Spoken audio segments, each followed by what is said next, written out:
17 years old, from Pittsburgh, Pennsylvania. How come these are on the floor? They're parts of my symbols. Why would she be stepping on a piece of it flies off? Somebody's gonna cut themselves on it. Why are you walking underneath my drum set? He has disrespect for everybody. His sisters, us, obviously. You talk about things that don't matter. I can't talk to ass people like you. I never spend any time with my family. Say anything. Shut I don't know up! what you said. I don't care. I don't care. He is not doing well in school. All these letters that come in the mail for him, every day it was something new. I absolutely hate school. Failed last year. And that's for fighting in school. He smokes. He has had parties when we were not home. For my cigarettes, smoke about a pack a day. My drink of choice for when I party.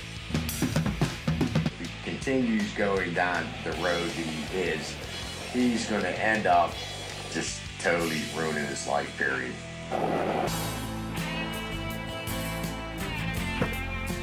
I most definitely hope he has a different attitude and a new perspective on life when he comes home. I think I might be able to get out of a lot of what the family asks. I don't plan on doing a ton of things.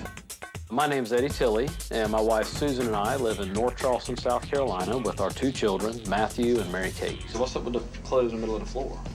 Are these? I was trying them on. Put it back on the hanger and put it in the closet. The one thing that I absolutely cannot stand is a slacker. I thought you only wanted me to do the dishwasher. No, doing dishes is doing dishes. The stuff has to be washed by hand. Somebody's got to do it, right? My dad can definitely be the chore police. Whenever I wake up, we go straight to chores. How about go ahead and get your bed made and pick the stuff up off of your floor, and then I got a basket of clothes out here that I need you to get folded, okay?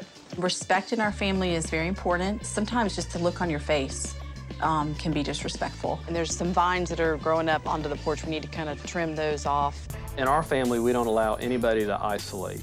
Mary Kate, how's the homework coming? Good. We've pretty much raised them to understand that they don't have any privacy. Mary Kate, who is this person here that's wanting to be your friend? I don't recognize that name. The relationship with our kids is extremely important. I've seen your grades so far this year. They've been awesome. The key is establishing an intimate relationship where communication can happen. The #1 thing from you guys is we need you on your A game. When it comes to my dad and the family, he's the enforcer. He makes sure you do it right, do it 100%. Why don't we all go in the kitchen and see if we can't throw something together for dinner? Why are you here? Because I'm an obviously. She is pretty damn good looking. What's the worst thing you've ever gotten in trouble for? Me and my friend all met up at like this beach, and then the cops show up 10 minutes later, and of course the beers in my car weren't covered up. I think I'm probably gonna have to go to court. I haven't gotten in too much trouble. I get out of it all.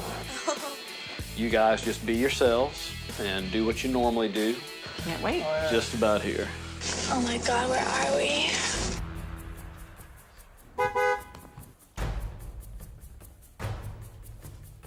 Ah, these kids look horrible. Oh, the guy looks like an ass. Hey guys, I'm Eddie.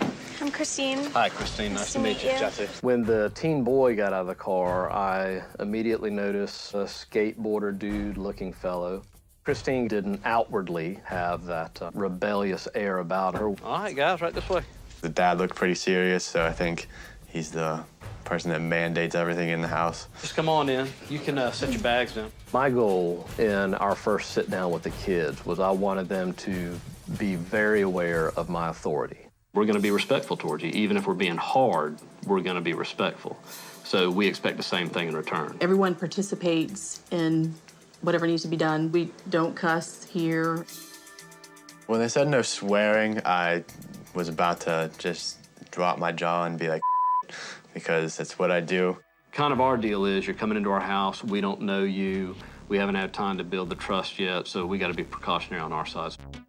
All right, so if you guys want to just hang right here, we're going to go in there and go through your things. You have to wait for one of mine. Yeah. We heard. It's my first time flying. The airline misplaced my bag, so I'm pretty pissed about that. We'll have to go through it before we give it to you so we don't have to worry about the whole honesty thing right off the bat. Much as you may want to trust them in the beginning, you really can't. You absolutely cannot, because bottom line, they're strangers in your house.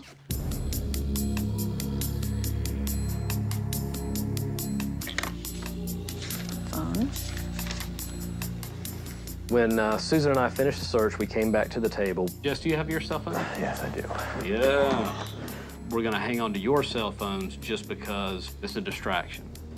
I have a big privacy issue. I'm very private with certain things, so. Okay. The way I look at it is, if you're trying to keep something from me, that's not good. There is no privacy from your parents. Wow, okay. They mean business. Are you reading names or are you reading our text messages? Yeah, we're gonna check your text messages.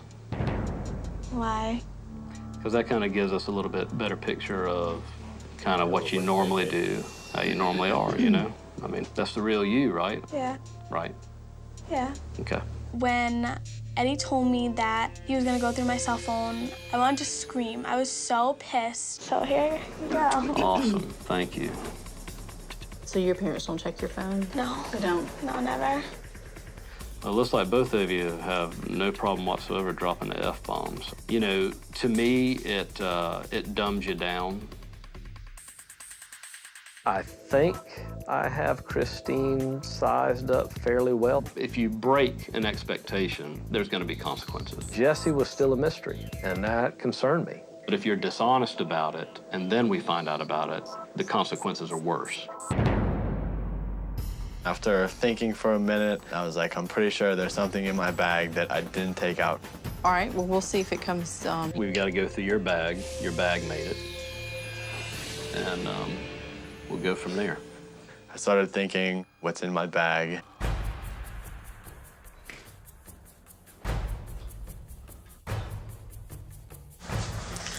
I don't even know what's in that damn thing.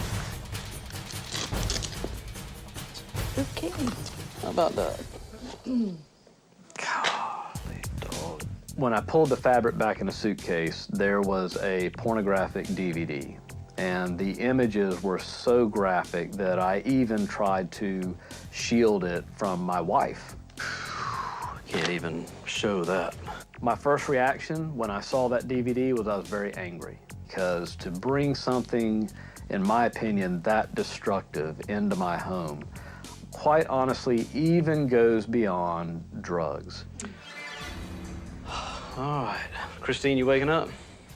Getting there? All right, can you sit up for me, please, instead of laying down? That'd be great.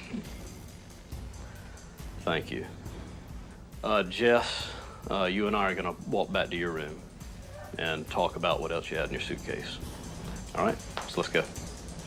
I looked at him and he was like, oh, I'm screwed. So it was pretty funny.